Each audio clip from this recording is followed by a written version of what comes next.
Bien, bonjour à toutes, bonjour à tous. C'est donc pour revenir sur la vidéo que j'ai fait, enfin l'audio que j'ai fait sur le chapitre premier de l'Évangile selon Saint Jean.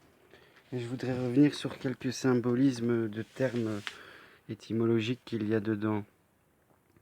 C'est-à-dire déjà Saint Jean, Jean de Johannes, Yohanan en hébreu, qui veut dire la grâce de Yahvé. Yahvé, c'est le tétragramme, c'est le quaternaire éternel, créateur de toute réalité matérielle dans le monde élémentaire. Donc c'est la grâce de cette élémentation, et c'est ce que nous retrouvons également avec le fait que Jean ou John comporte 4 lettres comme les points cardinaux et les éléments. Nous comprenons également comme Jésus ou le Christ comporte 5 lettres comme l'homme et sa volonté réalisée. Et nous comprenons également dans le mot du Christ, qui veut dire celui qui est oint, celui qui est choisi, ce qui veut dire aussi la réalisation psychique et physiologique de l'ascension, comme je l'ai expliqué dans la révélation du processus psychochimique et physiologique du Christ, c'est-à-dire avec la glande pinéale qui réactive les cellules des neurones endormis. Pour cela, référencé à la vidéo sur le sujet, et aussi le chercheur Santos Bonacci qui a fait beaucoup de recherches sur ce domaine-là, ainsi que des auteurs de la fraternité blanche comme Samael Onweor, dont je ne suis pas tous les dires, mais dont certaines études et rapprochements ésotériques sont intéressants. Et donc nous savons que le Christ signifie celui qui est oint, consacré d'une huile précieuse, l'huile blanchâtre, cette substance sécrétée par les glandes hormonales, activant de la glande pinéale. Nous savons également le nom Élie, Élie qui signifie Dieu, Dieu est mon Dieu. Et nous avons aussi également le baptême de l'eau avec Jean le Baptiste. Et ce qui est intéressant avec Jean le Baptiste, c'est que le baptême de l'eau correspond à la purification corporelle et physiologique. Car il y a le baptême mondain, le baptême mundus, comme on dit, c'est donc le baptême de l'eau. Et puis il y a le baptême du spiritus, et cela c'est le baptême du feu. C'est ce que Jésus baptise. Jean le Baptiste purifie le corps, et Jésus, l'âme, purifie l'âme pour rejoindre l'esprit unique. Et ce que nous avons d'intéressant aussi, c'est le fait que dans le mot que nous retrouvons, attendez, parce que je fais une recherche, quelque chose en tête.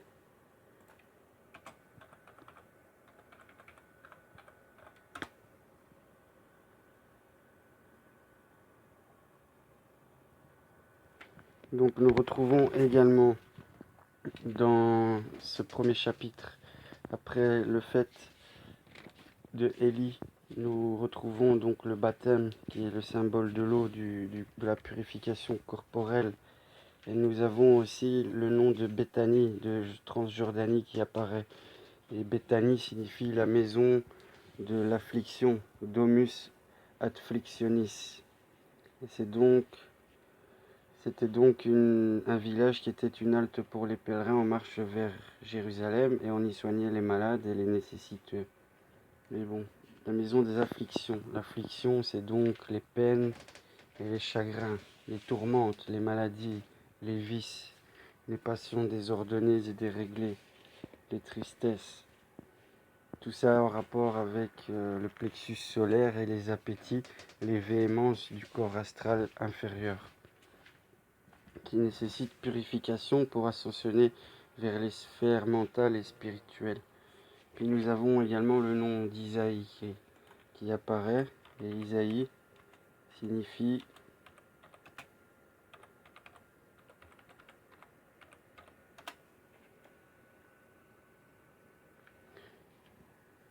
qui vient donc de Isha et Élie, qui veut dire Yahvé et délivrance. Et dans Isha et Eli, on trouve également Ish, le feu, et Eli, Dieu, donc le feu de Dieu. La délivrance de Dieu, la délivrance de Yahvé, l'Esprit unique qui délivre.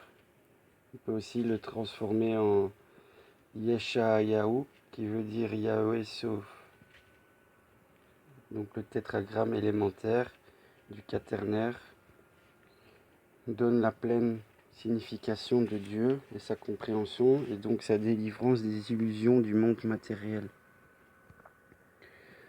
Nous avons donc le rapport de l'agneau avec Agni et Igné, donc avec le feu et le dieu du feu hindou. Nous avons également, comme je l'ai dit, le nom de Eli. Eli, que pour confirmation,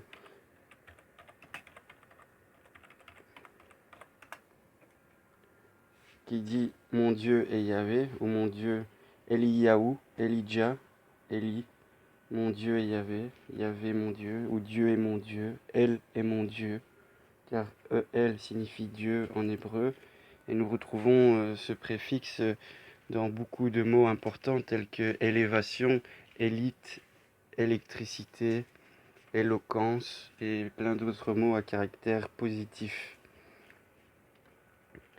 Nous retrouvons donc aussi le prénom de Béthanie, le nom de Béthanie qui veut dire la maison de l'affliction, que nous pouvons rapprocher du corps astral inférieur. Nous avons l'eau qui est en rapport également avec les domaines des émotions, des sensations, des impressions, des adaptations et qui sont donc aussi du domaine du corps astral. Nous avons également le nom de Simon qui veut dire celui qui entend. Donc c'est en rapport avec entendre l'inspiration supérieure de sa conscience. Il y a aussi donc le mot Képha, Képha qui veut dire la pierre en hébreu, et Képha est proche de Képher, Képer, Képri, qui veut dire la transformation, le développement, la création transformative, qui est le symbole du scarabée dans la mythologie égyptienne, et qui est en rapport aussi avec l'ascension et la descension du soleil entre les hémisphères nord et sud, entre les deux solstices. Et Képri était aussi un nom, mon petit scarabée était un nom qui a été donné par saint Augustin au XIIIe siècle à Jésus lors d'une description du Christ. Donc il y a un rapport solaire avec le scarabée et Jésus. Pour cela, référencez-vous à Képri, Képra, Képer, Képher, et donc la mythologie égyptienne. Nous avons également le nom de pierre. Bon, celui-là, vous le savez, c'est le pierre et le père, la pierre angulaire. Il y a aussi la pierre d'achoppement, la pierre d'angle pour les francs-maçons, et la pierre d'angle est aussi la pierre du sacrum, donc du coccyx, donc du chakra racine, car c'est la pierre sur laquelle la colonne vertébrale s'élève et l'homme lui-même aussi, et donc avec son ascension par le processus physiologique à travers les chakras. Et nous avons compris également qu'il y avait Beth Saïd. Beth Saïd, c'est la maison de la chasse. Beth Saïda, c'est la maison de la chasse. Maison de la chasse qui signifie donc la chasse, c'est les appétits, c'est la véhémence également. Donc encore du domaine du désir et de l'astral inférieur. Et donc nous comprenons aussi qu'il y a Philippe. Philippe qui veut dire celui qui aime les chevaux. Nous savons que la Kabbale, le mot Kabbale est aussi le mot pour Kabalo qui veut dire le cheval. Donc le cheval a un rapport avec le mental et la pensée qui doit être dompté et conduit par le chevalier. Car sans chevalier, le cheval erre, ou sans cocher, le cheval erre, et la pensée est fugitive et ne va pas dans une direction précise. Donc le mental est à dompter. C'est pour cela que nous retrouvons sur le tarot de Waite, de la Golden Dawn, nous retrouvons le rapport de l'enfant, donc de l'esprit unique gouvernant le mental, qui est donc le cheval blanc. Donc nous savons le rapport aussi en initiation du sphinx évolué, donc le bœuf ou le taureau devient un cheval.